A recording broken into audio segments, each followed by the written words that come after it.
بسم اللہ الرحمن الرحیم۔ کیا مسلمان رسول اللہ صلی اللہ علیہ وسلم کو اللہ رب العزت کے برابر سمجھتے ہیں؟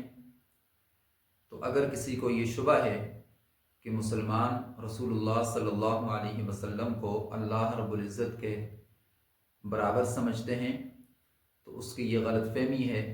عبادت کے اندر اللہ رب العزت کے ساتھ کوئی بھی شریک نہیں، اسی لیے رسول اللہ صلی اللہ علیہ وسلم کو ان کی زندگی میں بھی سجدہ کرنا جائز نہیں تھا، اور نہ ہی اب ان کی قبر مبارک کو سجدہ کرنا جائز ہے۔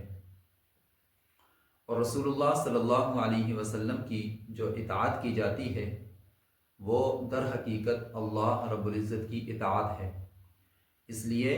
کہ رسول اللہ صلی اللہ علیہ وسلم کا کوئی فرمان وہ حقیقت میں اللہ ہی کا فرمان ہوتا ہے، تو آپ کے فرمان پر عمل کرنا اللہ کے حکم پر عمل کرنا ہے، اس لیے کہ آپ اللہ رب العزت کے پیغمبر ہیں، آپ اللہ رب العزت کے اور لوگوں کے درمیان پیغام پہنچانے اور تمام احکامات پہنچانے کے لیے واسطہ ہیں،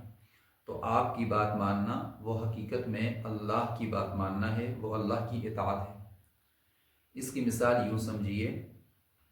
کہ جیسے ایک وزیر ہوتا ہے تو بادشاہ اس کو حکم دیتا ہے کہ فلاں قانون لوگوں میں شائع کر دو،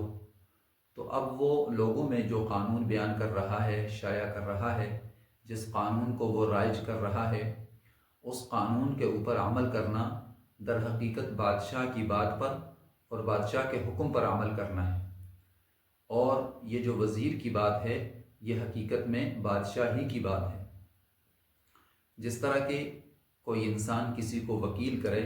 تو اب وکیل کی بات اور وکیل کا قول و فعل وہ اس کے موکل کی طرف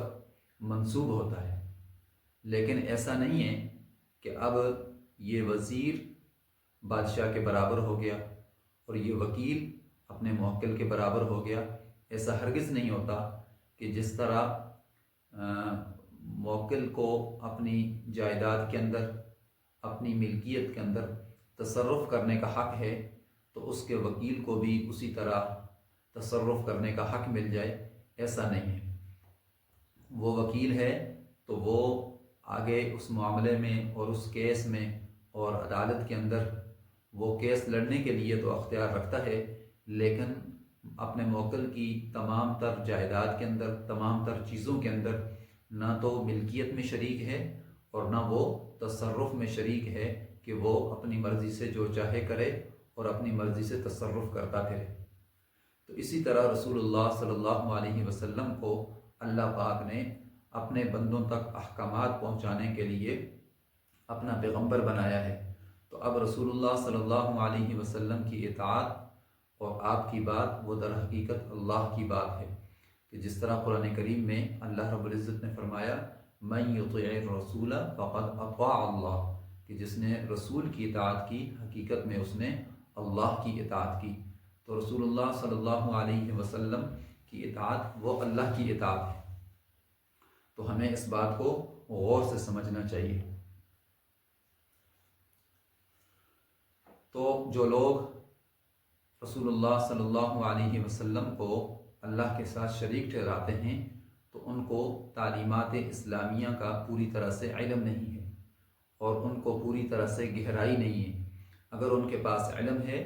تو پھر اگر وہ اعتراض کرتے ہیں تو پھر اس اعتراض کی بنیاد صرف اور صرف حسد ہے اور بغض ہے، ورنہ حقیقت یہ ہے کہ جس کو علم صحیح حاصل ہو جائے اور اس کو علم کی گہرائی اور علم کا نور حاصل ہو جائے تو وہ یہ شبہ کبھی بھی نہیں کر سکتا۔ تو اگر کسی کے پاس علم ہے تو وہ تو اعتراض نہیں کرے گا اور اس کو یہ بات سمجھ آئے گی کہ رسول اللہ صلی اللہ علیہ وسلم کی اطاعت اللہ کی اطاعت ہے، تو ہم کبھی بھی رسول اللہ صلی اللہ علیہ وسلم کو اللہ کے ساتھ شریک نہیں مانتے۔ جس طرح کہ مثال کے اندر بیان کیا گیا کہ ایک وزیر اگر کوئی بات کرتا ہے یا کوئی کام کرتا ہے تو اس کا وہ قول و فعل اس کے بادشاہ کی طرف منسوب ہوتا ہے، جس طرح کہ ایک وکیل اپنا کوئی قول و فعل کرتا ہے تو اس کا قول و فعل اس کے موکل کی طرف منسوب ہوتا ہے۔ تو تو اسی طرح رسول اللہ صلی اللہ علیہ وسلم کا فرمانا اور آپ کی بات اور آپ کا عمل وہ اللہ کی طرف منسوب ہوتا ہے، تو لہٰذا آپ کی اطاعت اللہ کی اطاعت ہے۔ اللہ پاک ہمیں اس بات کو سمجھنے کی توفیق عطا فرمائے۔